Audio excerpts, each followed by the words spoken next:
Welcome to I dream sports.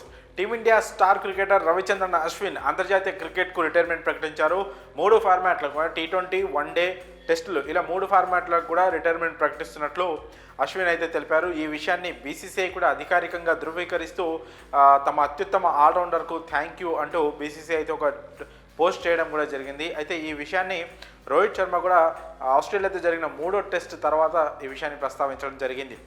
Brisbane వేదికగా అంటే గబ్బాలో జరిగిన ఆస్ట్రేలియాతో 3వ టెస్ట్లో టీమిండియా ఈ టెస్ట్ని అయితే డ్రా చేసుకోగలిగింది. ఈ టెస్ట్ తర్వాత అశ్విన్ అయితే తన రిటైర్మెంట్ ప్రకటన అనేది బీసీసీఐకి అధికారికంగా తెలియజేయడం జరిగింది.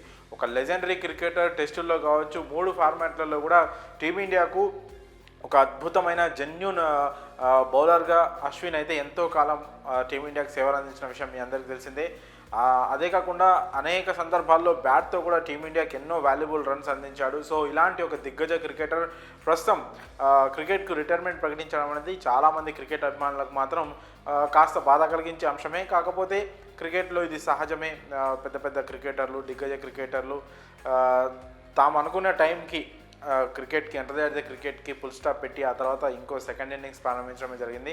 మరి అశ్విన్ ప్రస్తుతం అంతర్జాతీయ క్రికెట్కి రిటైర్మెంట్ ప్రకటించి మరి సెకండ్ ఇన్నింగ్స్ ఎలా ఆరంభిస్తారనేది చూడాలి. అయితే ఈ ఐపీఎల్ 2025లో మాత్రం అశ్విన్ చెన్నై సూపర్ కింగ్స్ తరఫున ఆడే అవకాశం ఉంది.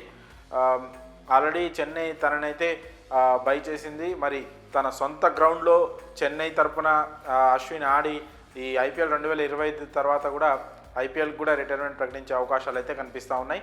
మరి ఇక మ్యాచ్ విషయానికి వస్తే 3వ టెస్ట్ని అయితే టీమిండియా డ్రా చేసుకోగలిగింది. ఫస్ట్ ఇన్నింగ్స్లో ఆస్ట్రేలియా బ్యాటింగ్, ఆ తర్వాత టీమిండియా దారుణమైన బ్యాటింగ్ ప్రదర్శనతో ఒక విధంగా ఈ మ్యాచ్ ఓటమి దిశగా సాగుతుందా అనిపించింది. కాకపోతే చివరిలో బుమ్రా ఇంకా ఆకాష్ దీప్ వీళ్ళిద్దరి పోరాటం వల్ల ఈ మ్యాచ్ని అయితే టీమిండియా డ్రా చేసుకోగలిగింది.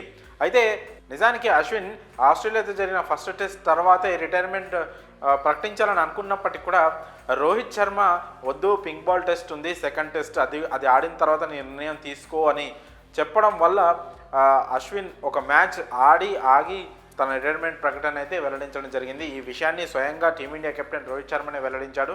నిజానికి అశ్విన్ అయితే ఫస్ట్ టెస్ట్ తర్వాతే రిటైర్మెంట్ ప్రకటించాలనుకున్నాడు. కానీ నా అభ్యర్థన వల్ల, నేను రిక్వెస్ట్ చేయడం వల్ల ఇంకో టెస్ట్ ఆడిన తర్వాత ఇప్పుడు 3వ టెస్ట్ తర్వాత తన రిటైర్మెంట్ ప్రకటించడం జరిగిందని కూడా రోహిత్ శర్మ వెల్లడించాడు.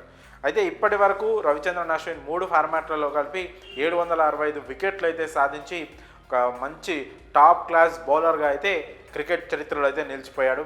మరి రవిచంద్రన్ అశ్విన్ అంతర్జాతీయ క్రికెట్కు రిటైర్మెంట్ ప్రకటించడంపై మీ అభిప్రాయాలను కామెంట్స్ రూపంలో తెలియజేయండి.